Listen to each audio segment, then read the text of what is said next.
Hi, welcome to Culture Labs. My name is Eliana Bilal Kalyao, and in this video I'm going to talk about organizational effectiveness. Now, Culture Labs is part of Dialogue with the Dutch, and within Culture Labs we focus on organizational effectiveness, culture transformation, and employee experience. Like I said, this video will focus on organizational effectiveness. And organizational effectiveness basically answers the question, does your organization have the right people, structure, and processes in place to achieve the goals of your culturally diverse team?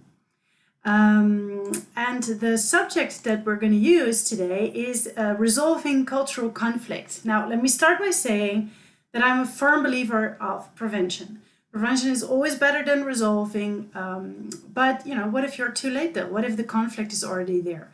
How do you solve a cultural conflict at work? That's a topic that I will cover in this video. And I will approach it from two different points of view.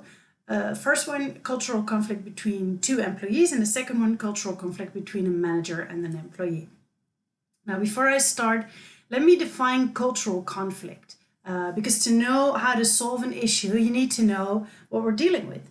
And a cultural conflict basically is a dislike or a hostility between two or more people from different cultural backgrounds with different views and perspectives which derive from that cultural background. This is important to point out because if this is not the case, we talk about personality instead of culture. Now let's look at the first one, cultural conflict between two employees. Let's start by saying that conflict is inevitable in any situation. So it's also inevitable in culturally diverse teams at work.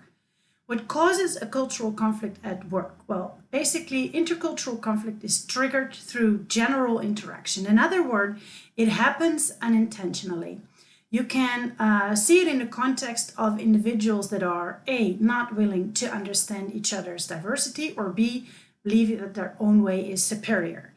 There's a lot of information out there on this. It's called Ethnocentric Worldview on dialoguewithdutch.com. You can find more about this interesting topic, but it's not what we're going to focus on today.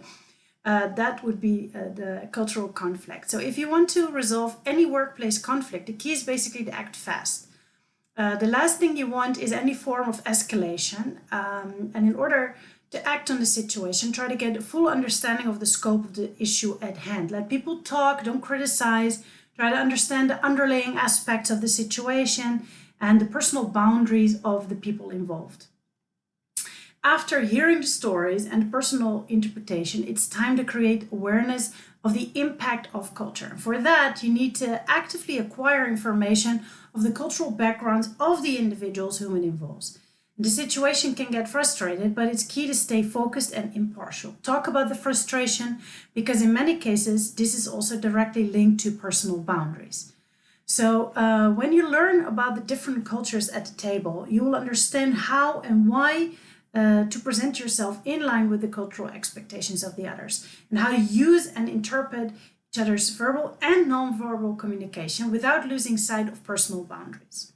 And the last step would be to move actually past the conflict and to make plans to prevent this conflict in the future. And a proven method to do this is the 6-step program of cultural awareness at work, which you can also find on dialoguewithdutch.com. Now let's go to the second situation where there's a cultural conflict between a manager and an employee. Now, as a manager, I'm sure you already developed a strong sense of self-awareness and allowing you to be able to basically detach yourself from personal biases. You probably also know how to actively listen. If not, there's a video online on active listening as well. You can focus on the behavior, not on the personality. You're sensitive to your surroundings. First of all, in case of an intercultural conflict between two individuals in different hierarchical positions, it's really wise to involve HR. Because in this case, you're not just dealing with conflicts based on your own personality types or work ethics, you're dealing with two cultures that need to be understood and broken down based on their cultural dimensions. And for that, you need an impartial person who knows the qualities and the pitfalls of both. And who at the same time is also capable to look further than the hierarchical status of the people involved in the conflict.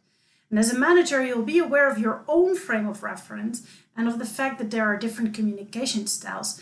What you want for your team is to be productive, to be creative, to be innovative, and to be balanced. For that to be achieved, I'm sure you developed like a common set of goals and you tried out different communication styles. But in an intercultural conflict, the added step basically is that you as a manager need to learn how to anticipate the frame of reference of your team members. Their cultural frame, to be exact. And how do you do that? There are great free online tools available. For example, the Compare Countries tool by Geert Hofstede that you can use. And of course, Dialogue with the Dutch is here to help you through tailor-made consultancy and help you get your organization, have the right people and structure and process in place whenever there might be an intercultural conflict. If you want to contact me, send me a message. You can contact me through my website, dialoguewithdutch.com, and I would love to discuss any intercultural communication situations in your team. Thank you. Bye.